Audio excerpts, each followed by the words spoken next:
आज हम लोग बात करेंगे 10th क्लास की बायोलॉजी के रिगार्डिंग। समझिए, 10th क्लास का बायोलॉजी देखा जाए सीबीएसई बोर्ड का तो चैप्टर हमारा पहला चालू होता है लाइफ प्रोसेसेस। ठीक है जी। जी,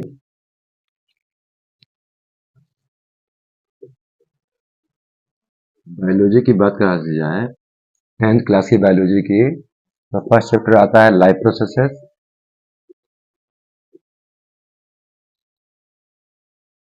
second, control coordination.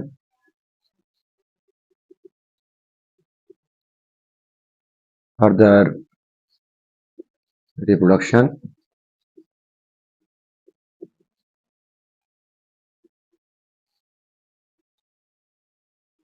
Genetics, evolution,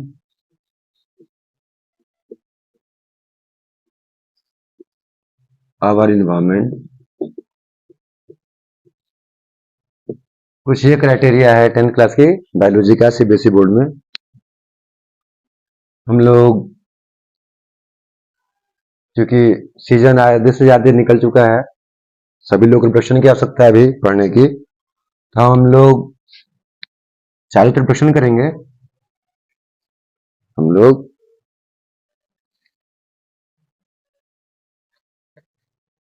40 minute preparation ही करना है। ठीक जी। पर पहले हम बात करना चाहेंगे लाइफ प्रोसेसेस के बारे में। क्या है लाइफ प्रोसेसेस? वो सभी एक्टिविटी जो कोई लिविंग बीइंग परफॉर्म कर रहा है इस मोमेंट में अपना जीवन कंटिन्यू रखने के लिए।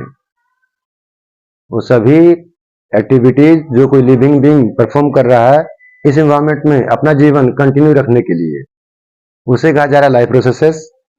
इसमें मेन टॉपिक आते हैं हमारे यहाँ न्यूट्रिशन, सर्कुलेशन, रेस्पिरेशन, एक्सक्रीशन।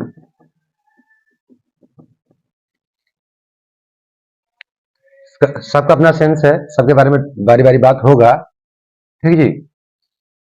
पहला टॉपिक न्यूट्रिशन हो जा रहा है लाइफ प्रोसेसेस में, दूसरा रेस्पिरेशन, तीसरा सर्कुलेशन, चौथा एक्सक्रीशन। इसका मतलब ये नहीं है कि मतलब यही 3-4 प्रोसेसेस मिलकर पूरा पूरा लाइफ कंटिन्यू कर दे रहे हैं, सस्टेन करा दे रहे हैं। लाइफ पूरा पूरा सस्टेन कराने के लिए हम लोग को न्यूट्रिशन, रेस्पिरेशन, एक्सक्रीशन, सर्कुलेशन के अलावा कंट्रोल कोऑर्डिनेशन, इसमें 2 सेगमेंट आ रहा है हम लोग का। नर्वस कंट्रोल, नर्वस कंट्रोल और केमिकल कंट्रोल। जो नर्वस कंट्रोल है वो हो रहा है नर्वस सिस्टम के तहत, नर्वस सिस्टम के तहत, और जो केमिकल कंट्रोल है वो हो रहा है हार्मोन्स के तहत। ये पढ़ने को है। रिप्रोडक्शन, अभी ज्यादातर स्कूल में रिप्रोडक्शन ही चल रहा है। ठीक जी। जेनेटिक्स इवोल्यूशन, रिप्रोडक्शन भी, कंट्रोल कोऑर्डिनेशन भी लाइफ प्रोसेसेस का ही हिस्सा है। भले उसे बाहर निकाल के दिखाया जा रहा है बुक के हिसाब से, पर वो भी कंट्रोल कोऑर्डिनेशन, रिप्रोडक्शन भी लाइफ प्रोसेस का हिस्सा है। क्योंकि मैंने अभी बोला आप लोगों की वो सभी प्रक्रियाएं जो कोई लिविंग बीइंग परफॉर्म कर रहा है अपना जीवन कंटिन्यू रखने के लिए, सस्टेन रखने के लिए इन्वायरमेंट में, उस प्रक्रिया को कहा जा रहा है लाइफ प्रोसेसेस। तो रिप्रोडक्शन भी उन्हीं में से एक है, कंट्रोल कोऑर्डिनेशन भी उन्हीं में से एक है। इनके बिना भी जीवन पूरा नहीं हो सकता है। ठीक है। हम लोग बात करने वाले हैं रिप्रोडक्शन के रिगार्डिंग। इन लोगों के बारे में बात करेंगे हम।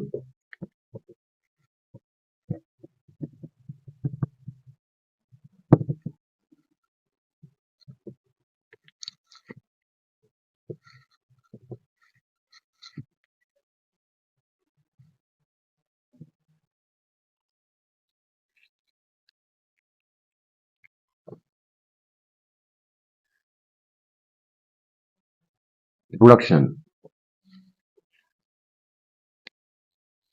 रिप्रोडक्शन एक ऐसी प्रक्रिया है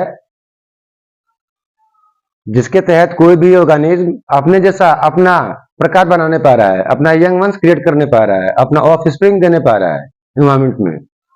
क्यों दे रहा है अपना offspring young ones?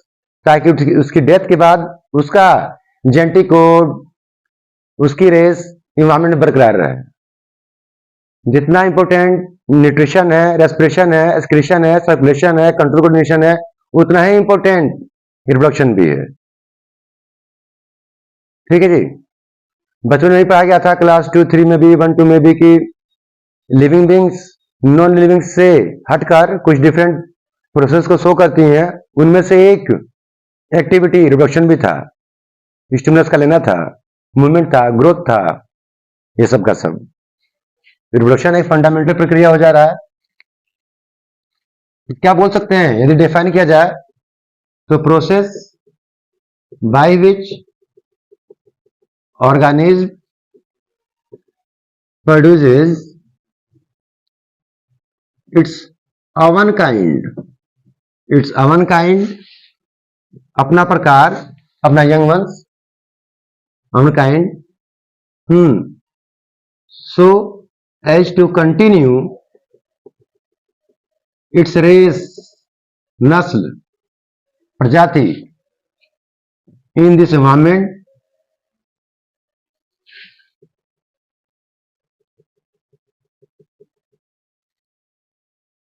even after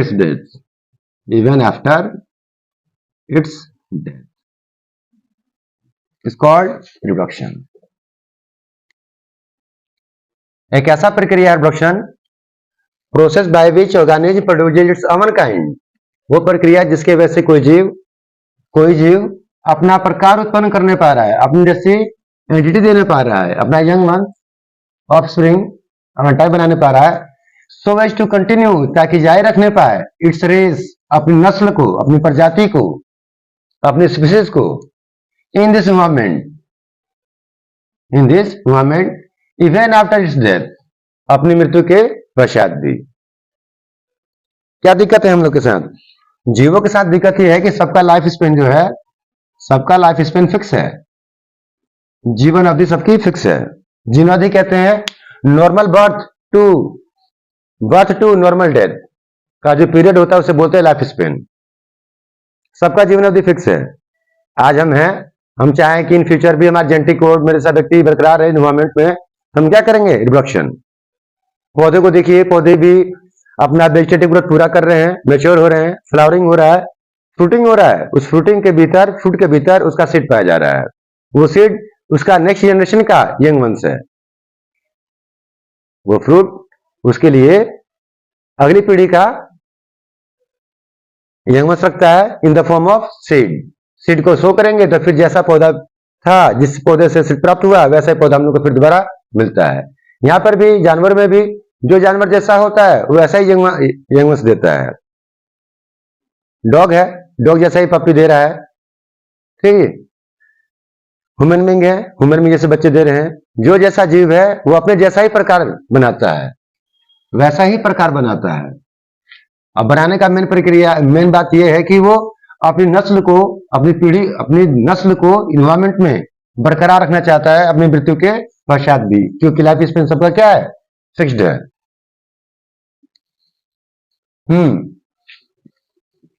यदि रिप्रोडक्शन देखा जाए तो दो ढंग का होगा, सेक्सुअल रिप्रोडक्शन और दूसरा एसेक्सुअल रिप्रोडक्शन। अब इन दो बातों को जानने के लिए बढ़िया से यदि डिफाइन किया जाए तो बोला जाएगा कि ऐसा रिप्रोडक्शन जिसमें गैमेट का फॉर्मेशन हो रहा है, उनका फ्यूजन हो रहा है, उससे अगली पीढ़ी का यंग वंश बन रहा है, तो बोलेंगे हम सेक्सुअल रिप्रोडक्शन। यदि गैमेट का फॉर्मेशन नहीं हो रहा है, ठीक है जी, बिना गैमेट के फॉर्मेशन के, बिना गैमेट के फ्यूजन के नई अगली पीढ़ी का यंग वंश बन जा रहा है, तो बोलते हैं एसेक्सुअल रिप्रोडक्शन। अब बात यह है कि हम गैमेट बोल रहे हैं, बार बार हम गैमेट बोल रहे हैं, तो हमें लगता है कि इस बात को पूरा समझने के लिए हमें एक बात ये जानना पड़ेगा, इन दोनों बातों से पहले हटके हमें ये जानना पड़ेगा कि हमारे बॉडी में दो ढंग के सेल्स हैं। जो भी हायर प्लांट हैं या एनिमल हैं, उनकी बॉडी में दो ढंग के सेल पाए जाते हैं, टू टाइप ऑफ सेल। लोबर की बात नहीं हो रही है। लोबर प्लांट एनिमल जैसे एल्गी हो गए, फंजाई हो गए, उनमें तो स्पोर बन जा रहा है। कुछ लोग का तो वेजिटेटिव पार्ट ही नई पीढ़ी का पौधा दे रहा है। छोटे जानवर है, अमीबा, पोरीफेरा के मेंबर, साइकन, निडेरिया के मेंबर, वो लोग बर्डिंग के द्वारा, फ्रेगमेंटेशन के द्वारा अपनी अगली पीढ़ी का वंश दे जा रहे हैं। बट यदि ऊंचे पौधों की बात हो या ऊंचे जानवरों की बात हो तो हम लोग के यहाँ बॉडी में 2 टाइप ऑफ सेल्स हैं, 2 ढंग की सेल्स। एक होती है सोमैटिक सेल्स और एक होती है जर्म सेल्स।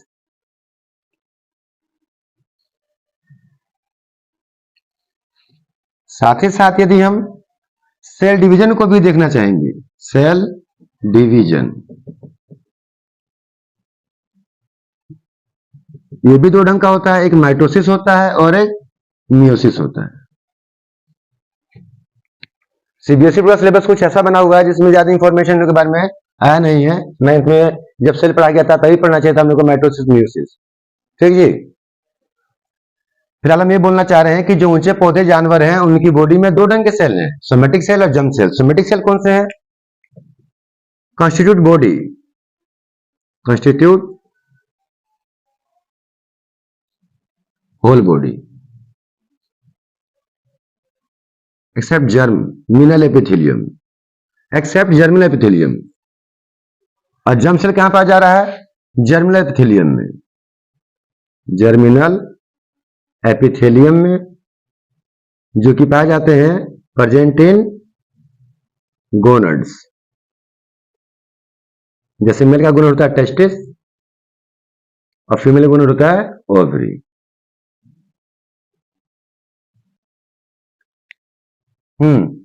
सोमेटिक सेल जो शब्द प्रयोग करते हैं वो हम लोग आमतौर पर एनिमल्स में प्रयोग करते हैं, एनिमल्स की बॉडी के रिगार्डिंग।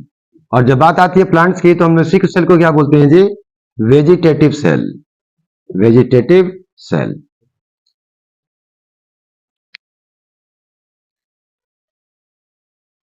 हायर प्लांट एनिमल्स में जो बॉडी उनका कंस्टिट्यूटेड है 2 डिफरेंट टाइप के सेल से कंस्टिट्यूटेड है, एक सोमेटिक सेल है और एक जर्म सेल है। पौधों में सोमेटिक सेल को हम क्या बोल लेते हैं? Vegetative cell. एनिमल में क्या बोलते हैं? Somatic cell. पूरा बॉडी जिस सेल से कंस्टिट्यूट हुआ है उस सेल्स को बोला जा रहा है सोमेटिक सेल। ठीक है जी। और इस पूरे बॉडी में ही कोई ऐसा पार्ट रखा हुआ होगा, कोई ऐसा जगह होगा, कोई ऐसा ऑर्गन होगा जिसे हम लोग गोनड कह रहे हैं। गोनड, गोनड यानी कि primary sex organ, primary sex organ. Male में टेस्टिस और फीमेल में ओवरी। मेल का टेस्टिस उसके एब्डोमेन के नीचे बिटवीन थाइज एक सेक में, इसका नाम है स्क्रोटम सेक, उसमें सिचुएटेड है, पेयर ऑफ है, ओवल है। और फीमेल का जो गोनड है ओवरी वो उनके एब्डोमेन के बेटी में रखा हुआ है। ठीक जी। पूरा टेस्टिस जर्म सेल से नहीं बना हुआ है, टेस्टिस में खास पार्ट है। पूरा टेस्टिस जर्म सेल से नहीं बना हुआ है, पूरा टेस्टिस भी बना हुआ सोमेटिक सेल से ही। उसमें खास जगह पे जर्मिनल एपिथेलियम पाया जा रहा है, जिससे लिखवाएंगे हम, बताएंगे आप लोग को फर्दर जब क्लास चलेगा तो, सेमिनिफेरस ट्यूब्यूल्स। ठीक है जी। और तो पूरा ओवरी भी जर्म सेल से नहीं बना हुआ है, पूरा ओवरी बना हुआ है सोमेटिक सेल से ही। उसमें खास लेयर है, इसका नाम है जर्मिनल एपिथेलियम। जर्मिनल एपिथेलियम वो बना है जर्म सेल से। ठीक जी। सेल डिवीजन पे ध्यान दें।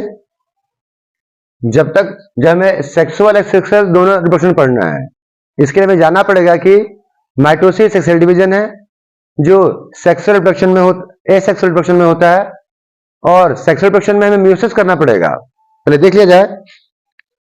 माइटोसिस एक ऐसा सेल डिवीजन है जिसमें यदि पेरेंट सेल में 46 क्रोमोसोम है, पेरेंट सेल में 46 क्रोमोसोम है, तो उनसे बने दोनों डॉटर सेल में भी 46 क्रोमोसोम ही होंगे।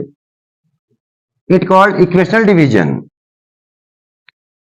Mitosis called equational division. जितने क्रोमोसोम पेरेंट सेल में होंगे उतने ही डॉटर सेल में भी होंगे। ये दोनों डॉटर सेल हैं। Daughter cell, daughter cell. Biology में जिस सेल में बंटवारा होता है वो सेल पेरेंट सेल कहलाता है, और जो नए सेल बनते हैं उसे डॉटर सेल कहा जाता है। और जब ऐसा डिवीजन हो कि पेरेंट सेल में जितने क्रोमोसोम थे उतने उतने डॉटर सेल में भी हों, ऐसा डिवीजन को बोलते हैं माइटोसिस। और मियोसिस में क्या होता है, जितने पेरेंट सेल में क्रोमोसोम होते हैं उसके मुकाबले क्रोमोसोम की संख्या हाफ हो जाती है, क्रोमोसोम की संख्या हाफ हो जाती है, क्रोमोसोम की संख्या हाफ हो जा रही है। पेरेंट सेल के मुकाबले डॉटर सेल में नंबर ऑफ क्रोमोसोम हाफ हो जा रहे हैं। मियोसिस को बोला गया है रिडक्शनल डिवीजन। जी, रिडक्शनल डिवीजन। क्रोमोसोम की संख्या में क्या हो जा रहा है, रिडक्शन हो जा रहा है, कमी आ जा रही है, इसे बोला जा रहा है रिडक्शनल डिवीजन। माइटोसिस को बोला जा रहा है इक्वेशनल डिवीजन, इक्वेशनल डिवीजन। इसमें क्रोमोसोम की संख्या इक्वल रह रही है, जितने पेरेंट सेल में क्रोमोसोम है उतने ही जर्म सेल उतने ही डॉटर सेल में भी क्रोमोसोम है। ठीक है, अब हमारा पूरा बॉडी बना हुआ है सोमेटिक सेल से, और हमारे गोनड में उपलब्ध है जर्म सेल, जो करेगा मियोसिस और देगा हम लोग को हैप्लॉइड गैमेट। ये जो स्थिति ऐसे बोलते हैं हम लोग एन, ये हैप्लॉइड इसको बोलते हैं N set of chromosome, N set of chromosome, half set of chromosome, इसे बोला 2n, 2n। पेरेंट सेल भी 2n है और डॉटर सेल भी 2n है, and that is the mitosis, equational division. Parent cell में 2n सेल क्रोमोसोम है और डॉटर सेल में half half set of chromosome हो गए, दैट कॉल्ड मियोसिस और रिडक्शनल डिवीजन। हमारा पूरा बॉडी बना हुआ सोमेटिक सेल से, और मात्र गोनड, गोनड में अवेलेबल है क्या चीज, जर्म सेल। सभी सोमेटिक सेल्स में या सभी जर्म सेल में होता रहता है mitosis, from zygote to infant, teenage, adolescence, maturity, बल्कि मुझे लगता है होल लाइफ माइटोसिस पूरे जीवन में होता रहता है।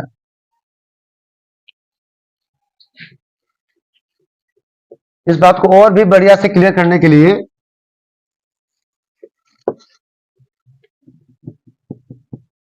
हमें क्राइटेरिया दे रहे हैं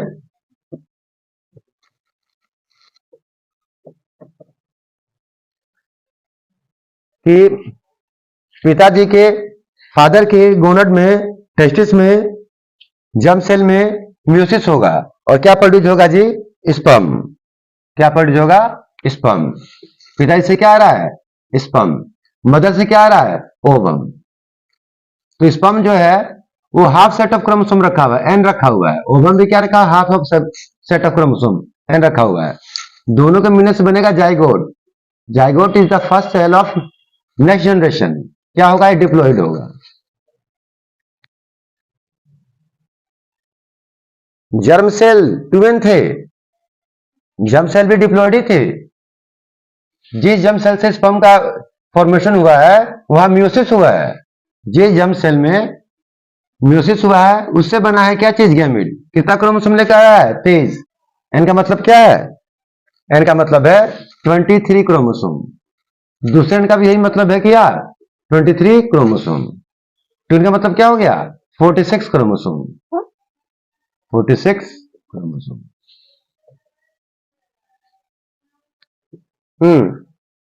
इस जाइगोट में क्या होगा, लगातार माइटोसिस होगा। इस जाइगोट में लगातार माइटोसिस होगा और differ stage of embryo create होगा। जैसे बनेगा इसकी जस्ट बाद एक स्थिति आती है मोरुला, एक स्थिति आती है ब्लास्टुला, एक स्थिति गैस्ट्रुला, जो ह्यूमन लार्वा भी कहलाता है, गैस्ट्रुला। इसमें 3 जर्म लेयर होंगे, इसमें 3 जर्म लेयर होंगे, एक्टोडर्म, मीजोडर्म, एंडोडर्म। और ये तीनों के तीनों डिफर ऑर्गन सिस्टम को क्रिएट करेंगे। मान लीजिए कोई एक लेयर है जो हमारा पूरा नर्वस सिस्टम क्रिएट कर दे रहा है, कोई ऐसा जर्म लेयर है जो पूरा हमारा कनेक्टिव टिश्यू क्रिएट कर दे रहा है। इस ढंग में इनको भविष्य में पढ़ना होगा। अब इसमें ये आइडिया देना चाह रहा हूं कि हमारे बॉडी में दो ढंग के सेल्स हैं और हमारे बॉडी में दो ढंग के डिवीजन पाए जाते हैं, इसलिए बात हो रहा है। ये रिप्रोडक्शन पूरा पूरा जानने के लिए, समझने के लिए बात जरूरी है कि हम ये जाने कि हमारी बॉडी में दो ढंग के सेल हैं और डिवीजन भी दो ढंग के होते हैं। स्पर्म का फॉर्मेशन फादर से, ओवम का फॉर्मेशन ओवरी से, ठीक है जी। उन लोग के जर्मिनल एपिथेलियम यानी कि जर्म सेल में मियोसिस होने की वजह से प्रोड्यूस हुआ था हमारा स्पर्म या ओवम, उनके मिलने से बना है जाइगोट। ये सब डिफरेंट स्टेज है, गुच्छा ऑफ सेल्स हैं। फटाफट बोल रहे हैं किसकी वजह से? माइटोसिस की वजह से। ब्लास्टुला भी ऐसे ही है, बहुत सारे सेल्स है उसमें, एक कैविटी पाया जाता है, ब्लास्टोसिल कहते हैं, ब्लास्टोपोर, ठीक है जी, ब्लास्टोपोर। इसी से माउथ का फॉर्मेशन होता है या इसके इर्द गिर्द से माउथ का फॉर्मेशन होता है जब हम लोग एम्ब्रियो डेवलपमेंट को पार कर रहे होते हैं। इसके बाद बन जाता है क्या चीज? फीटस। इसके बाद की स्थिति है उसे क्या बोलते हैं? फीटस। फीटस जब कहते हैं जब हम लोग उस एम्ब्रियो में ऑर्गन को समझना चालू कर देते हैं कि हाँ भाई ये सिर बन रहा है, ये रीढ़ की हड्डी है, ये हार्ट बन रहा है, स्टोमक बनने वाला है, इंटेस्टाइन है, तब कहते हैं फीटस। और जब बर्थ लेता है तब कहते हैं क्या चीज? इन्फेंट। बर्थ जब लेगा तो क्या बोलेंगे? इन्फेंट। इन्फेंट बन हो गया, फिर चाइल्ड बनेगा, चाइल्ड के बाद वो एडोलसेंस में जाएगा,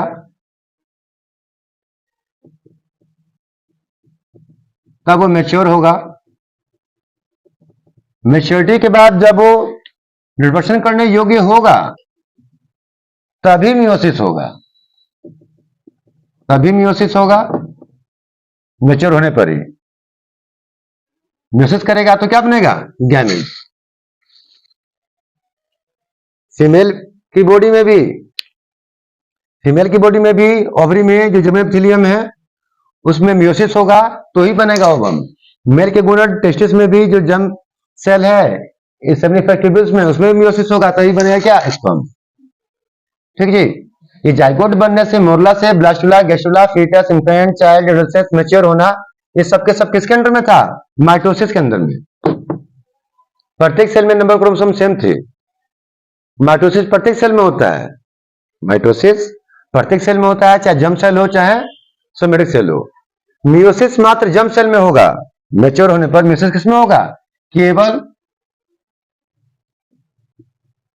इन जर्म सेल, इन जर्म सेल ओनली। वो भी किस लिए? टू प्रोड्यूस गैमिड, टू प्रोड्यूस गैमिड, अन्य किसी काम के लिए नहीं। अभी मैच्योर के बाद तो वो अभी और फर्दर मैच्योर होकर क्या होगा? ओल्ड होगा, ओल्ड के बाद उसकी डेथ होगी। तब तक भी जाइगोट बनने से morula, blastula, gastrula, foetus, infant, child, adolescence, mature, death, mitosis हमेशा हो रहा है, माइटोसिस हमेशा हो रहा है, माइटोसिस हमेशा हो रहा है।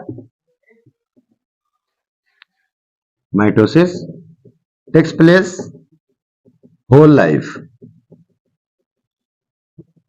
इन ईच एंड एवरी सेल। कहने का मतलब है कि ऐसा नहीं कि सोमेटिक सेल में हो रहा है और जर्म सेल में नहीं हो रहा है, नहीं जी। माइटोसिस प्रत्येक सेल में हो रहा है, each and every cell of body में हो रहा है, जीवन के प्रत्येक लाइफ टाइम में हो रहा है, पूरे जीवन में, पूरे जीवन में। जीवन जाइगोट से चालू हो जाता है हम लोग का और डेथ में खत्म होता है। पूरे जीवन में माइटोसिस होता रहता है, ऐसा कभी भी टाइम नहीं आएगा हमारे यहाँ माइटोसिस में हो रहा हो, क्योंकि हमारी बॉडी में लगातार पुराने सेल डिग्रेड होते रहते हैं और नए सेल बनते रहते हैं। ठीक है जी। और ये सभी सेल किसकी वजह से बनते हैं? माइटोसिस की वजह से। सभी सेल में कितना क्रोमोसोम है? 46। यूं कह सकते हैं सभी सेल में कितना डीएनए है जो कि सेल डिवीजन टाइम में 46 क्रोमोसोम देने पाए। क्योंकि नाम के बायो के हिसाब से सब लोग जानते होंगे आप लोग की सेल में न्यूक्लियस में डीएनए होता है नॉर्मली, और at the time of cell division यही डीएनए थ्रेड क्रोमेटिन क्रोमोसोम में कन्वर्ट हो जाते हैं। माइटोसिस पूरी जिंदगी होता रहता है, प्रत्येक सेल में होता रहता है, from zygote formation till death. Meiosis, meiosis only in germ cell, only in germ cell. वो भी कब? A time of gamete formation, a time of gamete formation.